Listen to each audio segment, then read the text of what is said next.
apa tidak mengurangi esensi materi kita di hari ini ya. Baik, materi yang akan saya sampaikan hari ini sebetulnya akan sedikit meminta Anda untuk belajar lebih di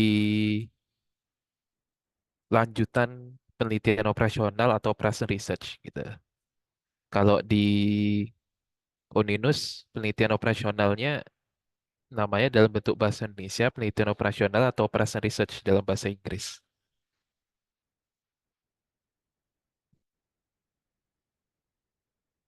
Semester berapa Mbak Intan belajar operation research? Halo? Operational research, Pak, di semester 3, 5, Lima. Lima. Sekarang, oh ya, lima berarti sekarang semester berapa? Tujuh. 7, Pak. Tujuh. Oke, baik. Nah, ini lanjutannya ya. Lanjutannya. Jadi, kita akan berbicara banyak tentang model matematik. Dan ini eh, perlu latihan sebetulnya ya. Perlu latihan. Nanti saya akan berikan kasus buat Anda semua. Jadi, Anda bisa pelajari. Dan kasus ini sebetulnya dalam bahasa Inggris gitu. Dan saya pikir nggak harusnya dengan era teknologi sekarang yang sudah maju, Anda harusnya tidak masalah lagi ya kalau saya berikan case dalam bahasa Inggris karena memang case-case yang cukup bagus dan menarik itu memang banyak banyak berasal dari apa dirangkum oleh banyak buku itu memang banyak berasal dari Eropa atau apa Amerika gitu.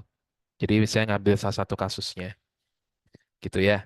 Jadi materinya adalah kita akan belajar tentang model matematika dasar. Tujuannya adalah Anda harus mampu merancang model gitu. Jadi kalau ngitung sebetulnya kalau model-model yang kompleks itu kita bisa pakai Excel. Kalau di Operation Research tuh yang terkenal itu Linggo misalkan gitu ya. Tapi kalau di sini kita belajar model matematiknya saja tanpa kita menghitung terlebih dahulu gitu. Mungkin nanti di pertemuan ketujuh saya akan sampaikan materi tentang cara menghitungnya dengan software. Tapi yang penting adalah bagaimana menerjemahkan suatu kasus itu jadi model matematiknya. Itu yang perlu sekali gitu. Nah, tidak hanya melibatkan kemampuan Anda dalam melakukan proses rekayasa, tapi juga menuntut Anda untuk bisa kreatif. Sehingga aspek seni di sini juga terlibat di dalamnya. Jadi sini ada case. Jadi ada case shipping goods between two locations gitu. Nah, ini harusnya mahasiswa teknik industri itu tidak asing dengan istilah goods ya. Goods itu dalam bahasa Indonesia apa? Apa, Mas Panji? Goods dalam bahasa Indonesia apa?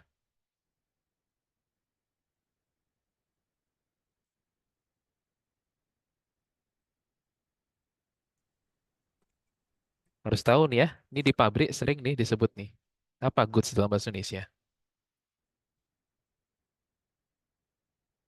Barang, Pak. Barang ya. Yang ditanya Mas Panji. Tapi siapa yang jawab tadi? Willis. Oh, Willis ya. Mas Panjinya ada nggak? Halo, halo Mas Panji.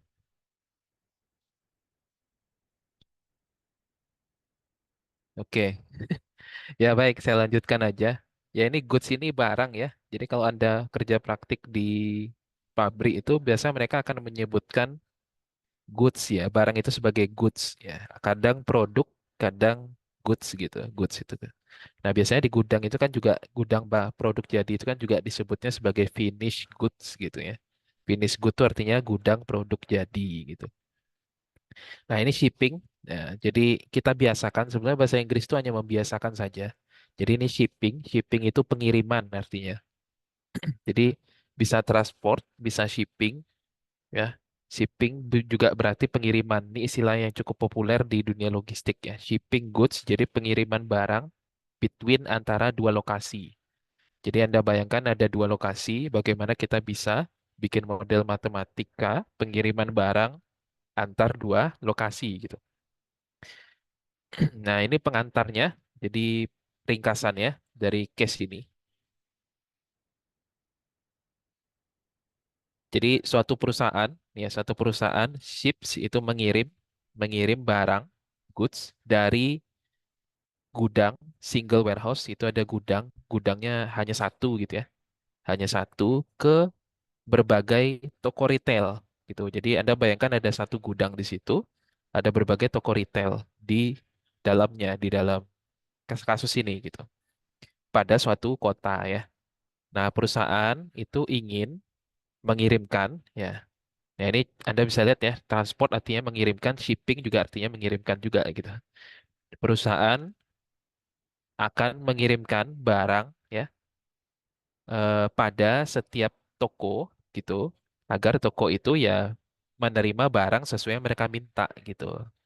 Nah, biasanya nih di toko-toko kalau Anda kerja praktik misalkan di pabrik minuman ringan gitu ya atau pabrik makanan-makanan ringan gitu. Nah, itu kan perlu tuh ngirimin barang ke toko-toko ya, ke toko-toko barang jadi gitu. However, gitu ya. eh Bisa, kasus ini sebetulnya kita bisa melakukan optimisasi rute transportasi ya, biaya dan rute transportasi. Tapi fokusnya di sini adalah kita memastikan dulu bahwa demand-nya itu terpenuhi gitu. Jadi tujuannya adalah agar demand-nya terpenuhi dulu ya. Baru nanti mempertimbangkan detail-detail transportasinya gitu ya. Gitu. Jadi seperti yang saya sampaikan di pertemuan beberapa minggu lalu bahwa kalau kita menyelesaikan masalah itu orientasinya harus efektif dulu ya. Jadi tujuannya harus tercapai dulu. Baru nanti kita pikirin apakah ada cara yang lebih efisien gitu untuk bisa mencapai tujuan itu gitu. Jadi tujuannya adalah permintaannya terpenuhi dulu gitu. Jadi kita tidak berbicara dulu tentang rute atau transportasi, biaya transportasi, tapi yang penting permintaannya terpenuhi dulu gitu ya. Nah, ini case-nya. Anda bisa baca nanti ya. Saya coba artikan ya. Jadi ini case lengkapnya. Jadi suatu perusahaan logistik ya. Jadi suatu perusahaan logistik itu sedang eh punya project gitu ya, sedang punya project untuk mengirimkan barang dari pusat distribusi mereka ke tiga toko retail.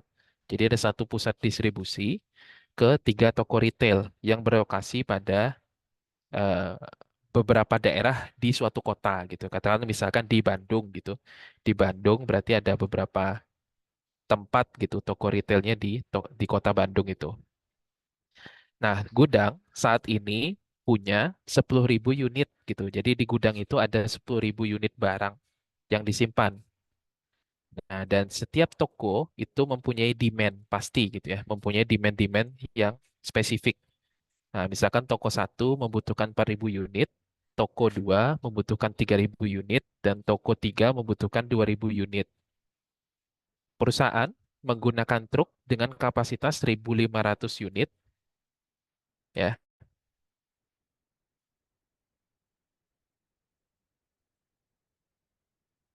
ya, saya kasih ini aja lah. Oke. Perusahaan menggunakan truk dengan kapasitas 1.500 unit per trip, ya, dan tantangannya adalah eh, eh, mentransportasikan barang itu ke setiap tokonya gitu. Jadi tujuannya dicoba dicapai dulu supaya permintaan setiap toko itu terpenuhi gitu ya, tanpa mempertimbangkan rute atau biaya optimisasi gitu. Jadi tujuan dia adalah biar toko itu terpenuhi. Ya, gimana caranya? Ya, itu yang perlu perlu dipikirkan gitu ya. Demand itu terpenuhi gitu ya. Jadi kita tidak mempertimbangkan efisiensi. Kalau kita berbicara optimisasi rute, berarti kita akan berbicara efisiensi. Tapi di sini dia tidak memikirkan itu dulu. Tapi yang dia pikirkan adalah bagaimana demand 4.000, 3.000 dan 2.000 ini terpenuhi gitu ya. Nah, setiap truk itu dimuat ya barang itu secara full. Jadi truk dapat dimuat dimuat barang, dimuat penuh gitu ya barang dan mengirimkan secara langsung hingga demand terpenuhi gitu ya. Jadi truk-truk itu dimuat barang ya dari gudang itu dan dikirimkan ke masing-masing toko gitu ya. Nah, jarak dari gudang ke toko, jadi toko satu itu ke gudang 10 kilometer, toko 2 20 kilometer, toko 3 15 kilometer ya. Nah, perusahaan itu ada biaya fix ya, biaya fix yang dihasilkan dari proses ini itu adalah $100 per sekali jalan ya. Per trip ya, per tripnya itu ada biaya fix itu adalah $100 untuk biaya operasional, modal biaya operasional. Sebagai tambahan ada biaya variabel juga atau variable transportation cost itu $5 per kilometer. Kan kalau biaya fix ya kita mau berapa kilometer pun tetap tetap segitu yang kita keluarkan gitu ya. Tapi kalau biaya variabel kan tergantung ya jarak, tergantung jumlah eh, produknya gitu ya yang dikirim. Nah, selanjutnya untuk setiap toko total biaya transportasi itu berbasis pada jumlah trip yang dibutuhkan ya, jumlah trip yang dibutuhkan dan jarak yang ditempuh gitu ya. Nah, jumlah trip atau jumlah perjalanan itu bergantung pada demand, permintaan setiap toko dan kapasitas truknya gitu. Nah, contohnya misalkan toko satu, demand dari toko satu itu 4.000 unit ya, 4.000 unit. Coba kita perhatikan bahwa kan gini ya, truknya itu muatannya adalah 1.500 gitu. 1.500. Tapi tokonya butuh 4.000 unit gitu ya. 4.000 unit tokonya gitu. Nah, kira-kira minimal butuh berapa kali jalan agar pengiriman ke toko, katakanlah dia cuma punya satu truk gitu ya. Dia cuma punya satu truk gitu misalkan, yang mengirim ke toko satu ini butuh 4.000 unit ya. 4.000 unit, sedangkan kapasitas truknya itu 1.500 unit. Kira-kira truk itu butuh berapa kali jalan untuk supaya 4.000 ini terpenuhi? Berapa kali jalan? Ini matematik simpel aja ya. Dia butuh 4.000, kapasitas truknya 1.500. Kira-kira butuh berapa kali jalan truknya supaya 3 kali, Pak. 3 kali? Betul ya? Tiga. Simpel ya? Ya, simpel. Makasih Mas Saifullah. Ya, betul ya. Ini simpel gitu. Jadi, kalau dia butuh 4.000 unit, ya, kalau tripnya truknya 1.500, ya setidaknya butuh 3 kali jalan gitu ya. Nah, itu ya. Nah, itu. Dan seterusnya gitu ya. Biaya transportasi itu dihitung dengan ya kita tinggal kalikan aja berapa banyak trip ya. Berapa banyak trip yang ditambahkan dengan fixed cost-nya gitu ya. Nah, kita bisa lihat di sini, kita bisa bikin definisi masalahnya dulu. Jadi, masalah apa yang dihadapi oleh perusahaan ini tentu saja adalah tantangan mentransportasikan biaya ya dari pusat distribusi ke tiga toko supaya demand-nya terpenuhi. Kan itu case-nya gitu. Nah, di sini ada beberapa tambahan bahwa gudangnya itu punya 10.000 unit, ada apa namanya? Ada masing-masing toko permintaannya toko satu 4.000, toko 2 3.000 dan toko 3 2.000 gitu ya di sini. Ya, ini. Oke, ada biayanya juga. Ya ini kita bisa bikin definisi masalahnya secara terukur ya. Jadi apa yang dimaksud definisi masalah secara terukur? Nah, ini coba diperhatikan ya. Jadi cara kerja mahasiswa teknik atau kita yang bekerja di engineering atau di teknik, kita harus mendefinisikan masalah itu secara terukur. Terukur itu apa maksudnya, Pak? Terukur itu adalah ada nilai numerik kuantitatif gitu. Contohnya misalkan nih, eh, perusahaan akan mengirimkan gitu ya, akan mengirimkan barang ke gudang gitu. Nah, tambahkan datanya, ada gudang satu permintaannya sekian, gudang dua permintaannya sekian, gudang tiga permintaannya sekian. Itu terukur ya. Jadi ada angka-angka atau data-data numerik. Nah, definisi masalah yang bagus itu adalah ketika masalah itu didukung oleh data gitu. Ada buktinya bahwa memang dia ada masalah di situ gitu ya. Gitu. Jadi contohnya misalkan begini, eh, Pak, saya mau menyelesaikan masalah gudang di tempat kerja praktik saya. Emang apa masalah gudangnya? Gudangnya berantakan, Pak. Nah, itu kan nggak jelas tuh. Berantakan di situ kan nggak jelas gitu. Itu bukan cara kerja engineering. Ya, jadi cek dulu gitu. Apa yang dimaksud dengan berantakan? Apakah tidak sesuai dengan standar penempatannya? Kalau tidak ada standar penempatannya, maka yang dibikin adalah standar dulu. Nah, standar itu, bikin standar itu udah bisa itu jadi inskripsi atau tugas akhir gitu ya.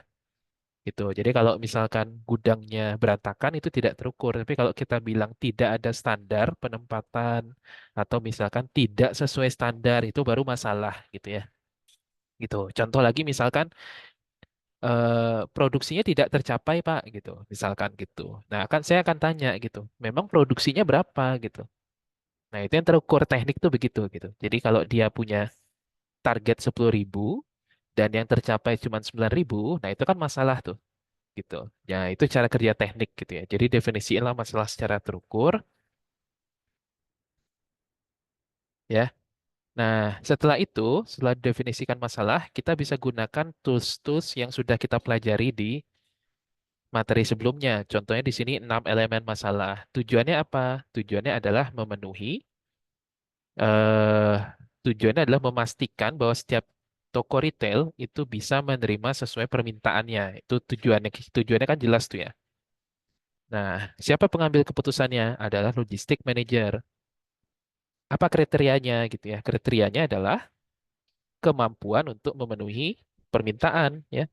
Lalu berikutnya ukuran kinerjanya gitu. Ukuran kinerjanya berarti adalah akurasi dari pemenuhan permintaannya gitu. Jadi antara tujuan, kriteria keputusan dengan ukuran kinerja dia kata kuncinya akan sama gitu. Jadi kalau tujuannya adalah memenuhi permintaan, maka kriteria dan ukuran kinerja itu akan memenuhi permintaan juga kata kuncinya. Cuman yang menjadi pembeda kalau di kriteria keputusan, sifatnya itu adalah noun ya, atau kata benda gitu ya. Jadi apa yang diukur? Apa yang diukur di situ? Itu kriteria. Yang diukur adalah keterpenuhan demand. Nah, apa bedanya dengan ukuran kinerja? Ukuran kinerja adalah dia seberapa baik gitu. Seberapa baik pemenuhan demand itu dicapai. Kalau misalkan ukuran kinerjanya terkait dengan biaya, berarti seberapa minimum. Nah, seperti itu bedanya. Itu performance measurement. Nah, alternatif course of action ini adalah tindakan-tindakan yang bisa kita ambil untuk memenuhi tujuan ini. Contohnya, menyesuaikan jumlah trip. Nah, itu kan tindakan yang bisa kita ambil ya. Supaya demand-nya terpenuhi, di toko satu dia kan minta 4.000 nih. Dia minta 4.000 gitu. Nah, supaya terpenuhi, kita bikin 3 kali trip gitu. Nah, itu kan salah satu tindakan yang bisa kita lakukan. Konteksnya adalah transportasi di sini ya. Lalu bikin problem stakeholders-nya. Siapa problem owner? Problem owner ini orang yang ngambil keputusan. Pasti adalah logistik manager. User, siapa yang melaksanakan keputusannya? Yaitu warehouse staff dan truck drivers. Siapa customer atau orang yang terdampak dari keputusan ini? Yaitu adalah toko retail ya. Jadi kalau kalau misalkan baik keputusannya, maka toko retailnya akan happy. Kalau misalkan salah keputusannya, maka toko retailnya akan kena dampak juga gitu ya. Nah, problem analis di sini siapa yang menganalisis gitu ya. Ya, bisa jadi supply chain analis atau logistik koordinator gitu ya. Siapa yang menganalisis gitu. Anda juga bisa bikin CATWO analisis di sini. Ya, ini sudah dikerjakan di pertemuan sebelumnya. Ini opsional saja ya, opsional saja. Tapi yang paling penting adalah mendefinisikan masalahnya, lalu bikin 6 elemen masalah karena setiap masalah itu punya elemen-elemen sehingga dia disebut masalah gitu ya. Dan stakeholders. Kenapa Pak butuh stakeholders? Stakeholders itu adalah dibutuhkan karena setiap orang itu punya tujuan masing-masing gitu, sehingga dia harus dianalisis ya. Bisa skip aja. Bikin akar masalahnya paling mudah itu pakai five whys. Anda juga bisa bikin pakai fishbone atau fault tree. Ya, di sini contoh ada five whys. Nih contoh misalkan kenapa terjadi delay gitu misalkan ya. Karena truk tidak mengirimkan full order gitu misalkan. Kenapa tidak mengirimkan full order? Karena kapasitasnya terbatas gitu. Nah, kenapa tidak perjalanan truknya tidak dilakukan beberapa kali ya dengan tepat waktu karena ada delay gitu misalkan dan seterusnya. Itu five whys paling mudah. Anda juga bisa pakai Seven Industrial Engineering Tools ya untuk menganalisis masalah. Contohnya fishbone atau diagram Ishikawa. Anda bisa gambarkan, di sini saya tuliskan ya. Anda bisa gambarkan sendiri. Ada manpower, ada metode ya, dan seterusnya ya. Oke, ini Anda bisa baca. Yang perlu mungkin saya tekankan di sini adalah kemampuan menerjemahkan modelnya, ya, menerjemahkan kasus tadi jadi model matematik. Nah, jadi jangan membayangkan model matematiknya sulit dulu. Kita bikin model matematiknya sederhana dulu, gitu ya. Nah, apa aja data yang tersedia di situ? Yaitu ada supply-nya ya, atau kapasitas gudang pusatnya. Kita kan punya tadi 10.000, gitu ya. Apa aja berikutnya? Ada permintaan dari masing-masing toko. Apalagi kita punya data biaya, kapasitas truknya, ya. Lalu jaraknya, kita juga punya datanya tadi. Biaya transportasi tetap, ya, kita juga punya datanya dan biaya variabel. Ya, kita punya datanya semua nih. Nah, semua data yang tertulis di soal atau yang kita ketahui itu disebut sebagai parameters ya. Itu disebut sebagai parameters. Lalu asumsikan, bikin asumsinya ya. Asumsi karena asumsi itu perlu dalam membuat model supaya modelnya itu selesai ya dan representatif gitu. Pertama, supply-nya cukup gitu ya. Jadi diasumsikan supply-nya itu cukup untuk memenuhi permintaan dari customer. Anda juga bisa bisa mengasumsikan bahwa tidak ada produk reject gitu. Nah, itu bisa juga gitu. Lalu biaya kapasitas transportasinya fix gitu. Misalkan contohnya truknya hanya satu jenis yaitu truk 1.500 gitu misalkan. Ya, tidak ada time constraint ya, tidak ada batasan waktu. Itu kan asumsi juga gitu. Nah, tujuannya apa? Ya, transportasi ya, transportasi untuk memenuhi demand ya. Itu yang tadi di kasusnya. Nah, bikin variabel. Apa variabel yang mau kita putuskan gitu ya. Contohnya yang kita putuskan itu adalah total yang harus dikeluarkan oleh gudang. Itu kan kita bisa hitung tuh. Nah, ya. Lalu eh misalkan demand gitu ya dan lain sebagainya ini Anda bisa tentukan ya di sini. Terus kapasitas berapa yang kita muat ke truk gitu ya. Jaraknya gitu kan kita bisa putuskan di situ. Nah, pertama yang harus kita hitung tuh apa? Ya, paling mudah adalah berapa kali dia harus jalan ya. Berapa kali dia harus jalan. Cara ngitungnya gimana? Ya, berarti demand dibagi dengan kapasitas truknya. Kan simpel nih. Berapa kali dia harus jalan, jadi demand dibagi kapasitas truknya. Nah, contoh di sini kita punya data ya, toko satu 4.000 unit. Tadi kita sudah hitung. Berarti kalau kapasitas truknya 1.500, maka butuh 3 kali jalan. Nah, kalau toko 2 3.000 unit, berarti butuh 2 kali jalan. Kalau toko 3 2.000 unit ya, itu butuh 2 kali jalan juga gitu. Nah, itu simpel gitu ya. Jadi jangan mempunyai pikiran model matematik itu akan rumit gitu ya. Nah, model yang paling paling mudah dibikin itu adalah model yang dimulai dari suatu hal yang simpel dulu. Bikin yang simpel dulu. Apa yang paling mudah kita hitung? Trip gitu ya. Trip adalah permintaan masing-masing toko. DI ini adalah permintaan di masing-masing. I ini adalah toko. Di mana I itu ada toko ke I ya. I itu ada ya I itu ada toko satu, toko dua, toko tiga gitu ya. Makanya di sini notasinya menjadi DI. Berapa banyak toko apa namanya demand dari setiap toko dibagi dengan kapasitas dari truknya gitu ya. Nah, contoh di sini kalau kita pecah trips I. Trips I itu dimulai dari toko satu, berarti trip satu gitu ya, sama dengan permintaan dari toko ke satu dibagi dengan kapasitas truk.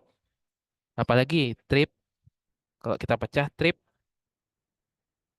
2 berarti demand, permintaan dari toko kedua dibagi dengan kapasitas. Trip 3 ya,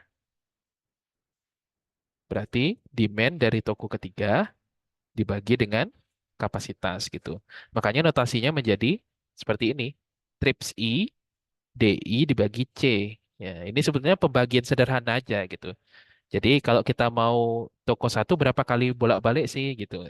Berapa kali pengirimannya? Berarti demand dibagi dengan kapasitas truknya. Kan simple tuh gitu. Jadi mulailah bikin model matematik ini dari yang simple. Nah, lalu apa lagi yang bisa kita hitung? Nah, total, contoh nih, total barang yang dikirimkan ke setiap toko itu tidak boleh melebihi kapasitas dari pusat distribusinya. Ya, kita tinggal bikin sigma total dari ke semua toko, DI ini adalah demand dari semua toko, itu tidak boleh melebihi dari kapasitas warehouse. Ini kan kalau dipecah ini akan menjadi ya D1 tambah D2 demand di perusahaan kedua di toko kedua tambah demand di toko ketiga. Itu kurang dari kapasitas kapasitas gudangnya ya. Yes, gitu. Nah, kalau kita ubah menjadi angka berarti D1 itu adalah berapa tadi ya? 4.000 ya.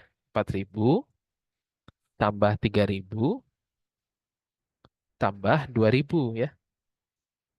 Kurang dari kapasitas gudangnya kan 10.000 gitu. Gitu. Ya, gitu. Jadi ini pemecahannya ke sini gitu. Jadi sigma DI artinya total keseluruhan permintaan dari semua toko itu kurang dari kapasitasnya. Ini model kedua. Jadi ada dua model nih yang kita bisa bikin nih. Tuh, jadi jangan berpikir modelnya yang rumit dulu gitu. Mulai dari model yang sederhana dulu ya. Nah, lalu berikutnya biaya transportasi kita bisa hitung ya. Contohnya biaya untuk pengiriman ke toko satu, yaitu adalah berapa kali trip perjalanan dia dikali dengan biaya fix ya, biaya fix ditambah ya jarak ya dikali dengan biaya variabelnya ya. Ini biaya fix ya. Jadi per satu perjalanan itu ada biaya fixnya dikali dengan jarak dikali biaya ditambah dengan jarak dikali dengan biaya biaya per kilometernya gitu ya. Nah, intinya kalau kita ngitung biaya kan simple tuh.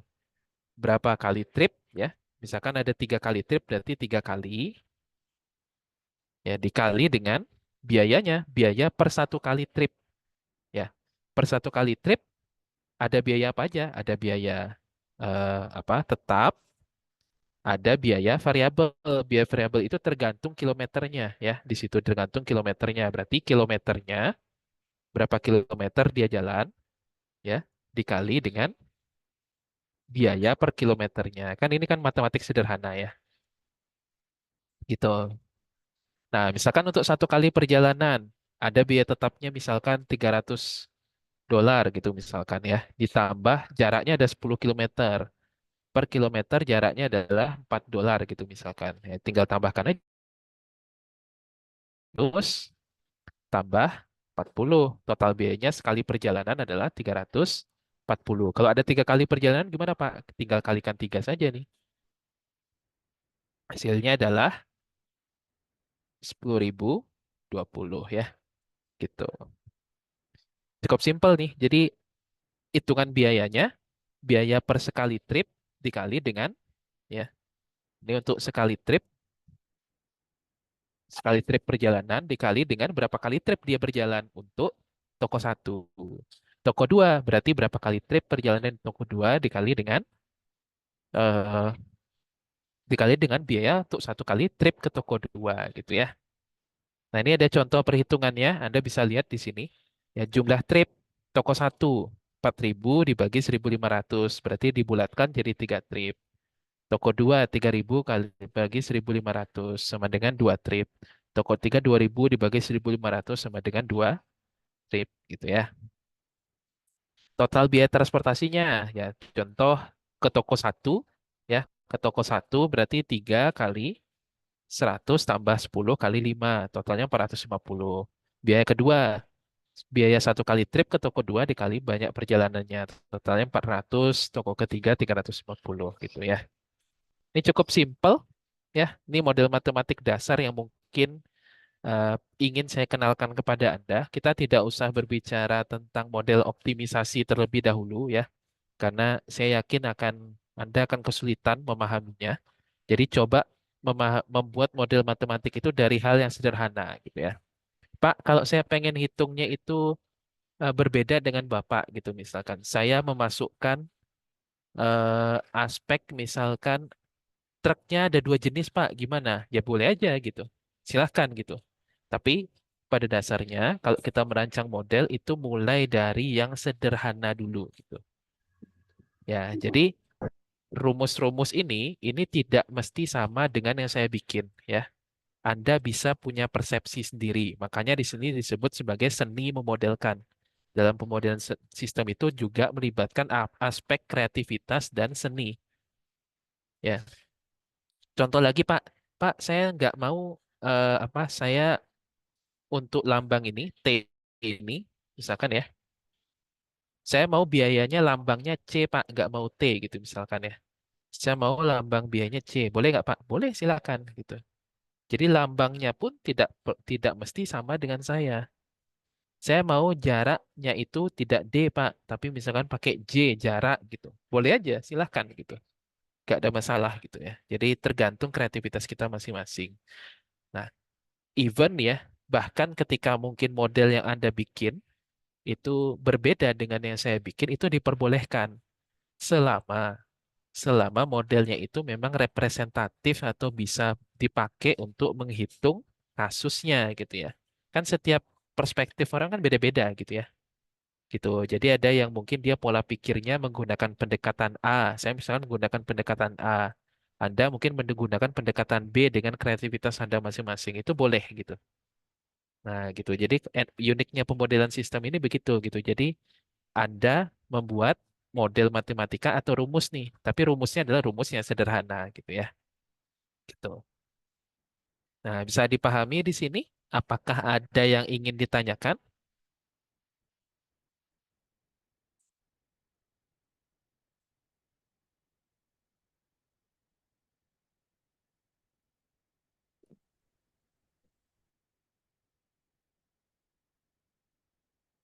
Baik, kalau tidak ada, mungkin saya review dulu ya. Mbak Chelsea, ada orangnya?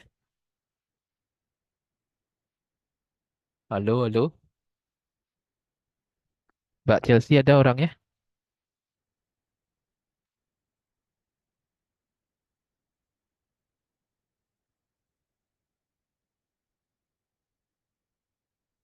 Tidak ada. Mbak Melani ada?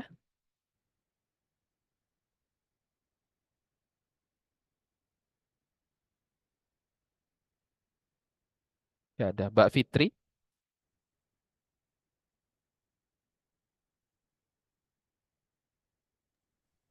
Iya, Pak. Mas Has? Ya, siapa nih Mbak Fitri ya? Mbak Fitri. Iya. Mbak Fitri, mungkin saya mau nanya ini nggak usah ini ya, nggak usah eh, khawatir gitu. Saya mungkin pengen ngecek aja. Untuk notasi ini, Mbak Fitri ngerti nggak apa yang saya maksud tadi? Yang bagian ini nih. Kalau nggak ngerti, silahkan ditanya gitu. Insya Allah ngerti Bapak. Jadi ini untuk tripnya itu tergantung dihitung dulu dari berapa banyak tripnya dulu kan Bapak untuk notasi yang kesannya itu dari kasus Iya. yang udah didefinisikan. Ya, betul, betul Mbak Fitri. Nah, nanti kalau Mbak Fitri misalkan punya perspektif lain nih ya, punya perspektif ada sudut pandang lain dalam menghitungnya, itu boleh ya Mbak Fitri. Jadi tidak mesti sama persis dengan yang saya kerjakan. Ya, Baik. ya gitu ya. Jadi misalkan, Pak, saya mau memasukkan ada biaya juga untuk misalkan biaya produknya gitu misalkan. Ya boleh aja silakan. Misalkan ada T2 gitu ya. Ada T2 gitu misalkan. Ada biaya pengiriman produknya juga selain biaya tripnya atau biaya perjalanannya. Ya boleh aja silakan gitu ya, Mbak Fitri ya. Gitu. Ini kan sudut pandang saya ya. Sudut pandang saya. Tapi kalau Mbak Fitri pengen nambahkan ya silahkan gitu. Gak ada masalah gitu ya. Baik, Pak. Oke, gitu. Jadi gitu ya teman-teman sekalian ya. Jadi materi ini sebetulnya saya menyarankan Anda semua untuk coba berpikir secara logik gitu ya, dan menuangkan pola pikir logik dan kreatifnya itu pada model matematik sederhana gitu. Jadi jangan bayangkan model matematik itu akan rumit, ada integralnya gitu ya, ada turunannya macam-macam, tidak gitu ya. Kita mulai dari yang sederhana dulu, yang sehari-hari kita kita kita lakukan ya, kali bagi tambah kurang gitu ya. Ya kayak kita belanja ke pasar gitu, misalkan kita mau beli sayur gitu. Harga sayurnya 2.500 misalkan. Kalau kita butuh dua ya beli 5.000 gitu ya. Kan gitu tinggal bikin tuh model matematiknya ya. Model matematik beli sayur gitu misalkan ya. Beli sayur gitu misalkan. Ya berarti jumlah sayurnya ya. Misalkan jumlah sayurnya S di sini. Jumlah sayurnya dikali dengan harga sayurnya gitu ya. Biaya sayurnya gitu misalkan gitu. Ya silahkan gitu. Kan tinggal kali aja tuh. Nah, begitupun sama untuk cost-nya ini juga gitu. Nah, tujuannya apa saya mengajarkan ini? Mengajarkan ini adalah agar Anda semua bisa eh, melakukan ini ya, profiling biaya gitu ya. Atau nanti berpikir kreatif ya, berpikir terukur. Nah, itu target dari pemodelan sistem memang. Berpikir kreatif, berpikir terukur, sehingga nanti begitu adik-adik sekalian nanti presentasi di depan entah itu direkturnya, entah itu manajernya, yang disampaikan adalah segala sesuatu yang terukur gitu ya. Misalkan contohnya cost-nya berapa? Misalkan 10 juta. 10 juta itu dihitung dari mana? Jadi ngitungnya Pak gitu. Nah, itu kan model gitu. Hitungnya ini kali ini kali ini kali ini, tambah ini tambah ini tambah ini. Itu kan model gitu ya.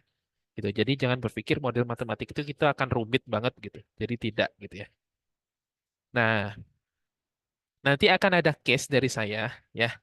Ada case dari saya buat adik-adik semua. Saya minta adik-adik semua membuat model matematik sederhana. Ini akan saya share nanti ya, sama seperti sebelumnya saya share. Saya kasih satu kasus, ya mungkin kasusnya dalam bahasa Inggris, tapi ya tinggal cemplungin ChatGPT gampang ya. ChatGPT kan diterjemahkan pakai ChatGPT atau pakai Google Translate, tapi mohon dibaca lagi gitu ya kasusnya. Kasusnya mirip-mirip, sederhana gitu ya.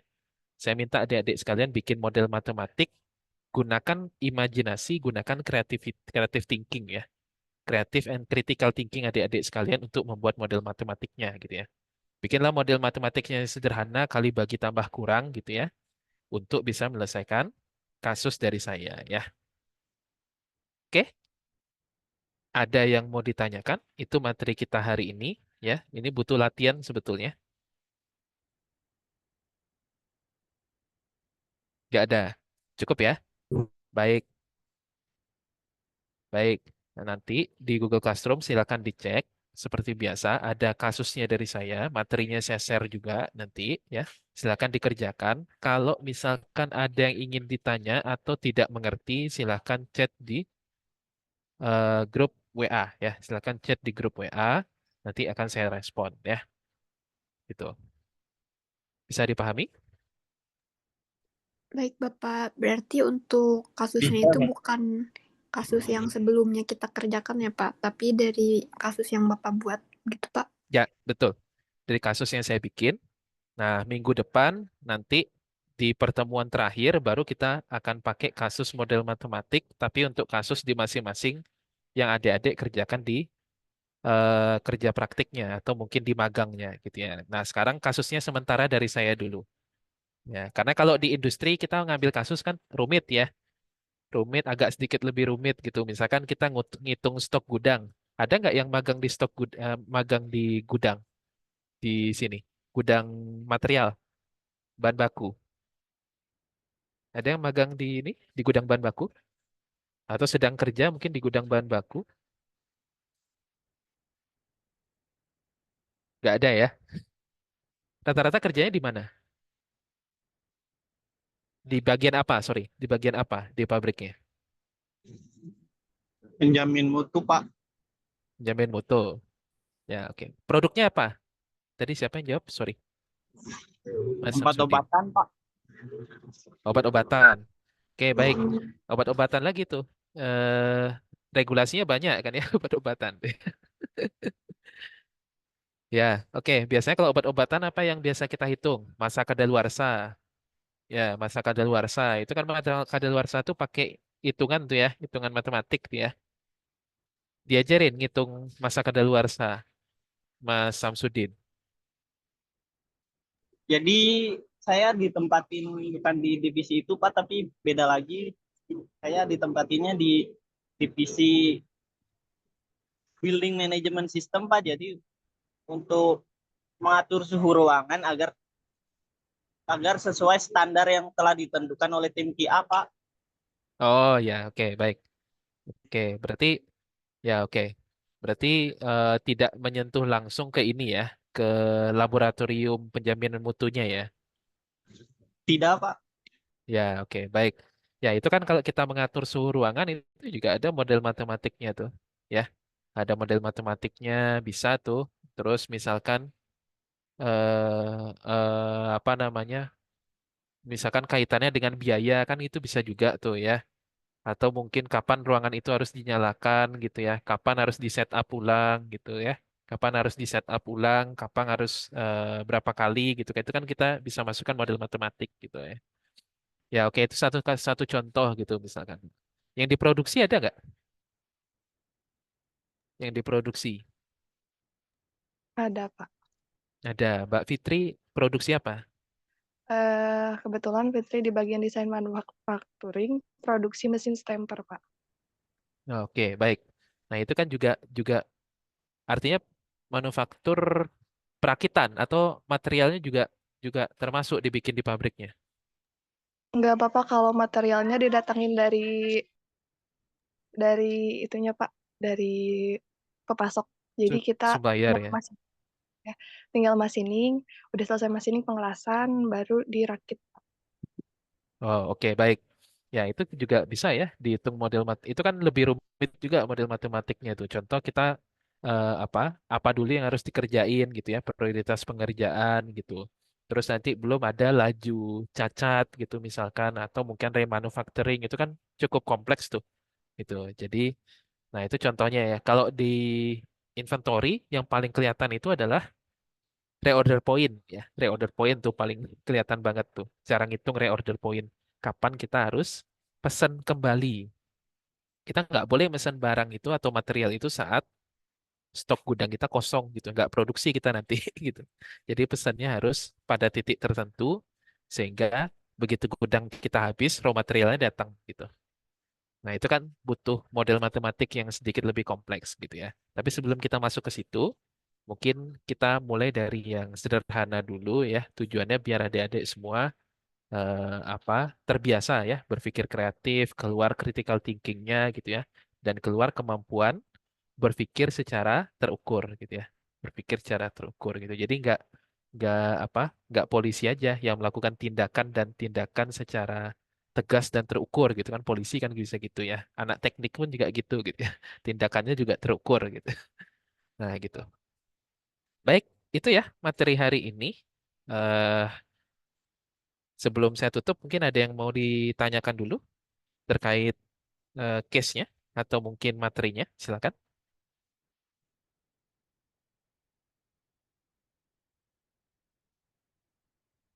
Baik, kalau tidak ada, saya tutup ya. Butuh latihan memang ada satu nanti case dari saya. Kita tidak pakai case dari magang dulu hari ini.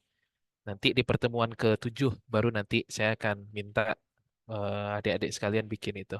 Bikin case dari tempat magangnya masing-masing ya. Sekarang dari saya dulu, kita bikin yang sederhana dulu ya. Baik, dengan demikian saya tutup materi perkuliahannya ya. Silakan exercising ya. Nanti kalau misalkan ada yang kesulitan atau ingin bertanya, silakan sampaikan di grup ya. Jangan sungkan gitu ya. Ya itulah gunanya dosen gitu ya, sempat bertanya gitu ya. Dan itulah gunanya adik-adik sekalian kuliah gitu ya. Kuliah karena memang buat dapat ilmu ya. Tidak hanya ijazah dan nilainya saja, tapi yang penting dan berharga itu adalah ilmunya. Investasi yang paling menguntungkan ya, nomor satu itu adalah ilmu ya. Karena ilmu kalau kita investasikan, kita aplikasikan dia nggak akan habis. Berbeda kalau kita investasikan ke apa namanya emas gitu misalkan ya. Kalau kita investasikan ke emas, kita jual lagi emasnya, ya emasnya hilang gitu, berubah jadi uang gitu.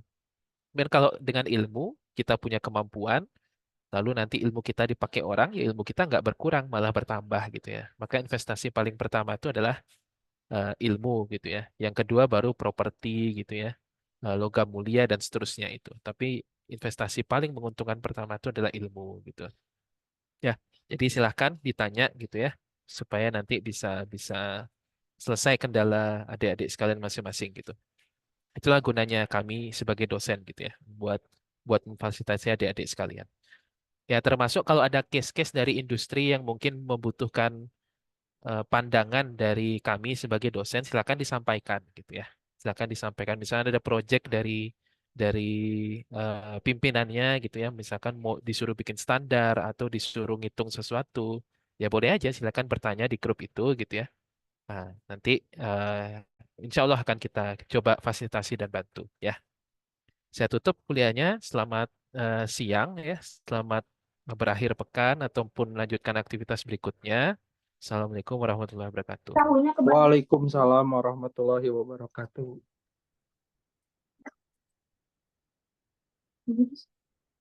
Berapa dulu ya? Hampir sama.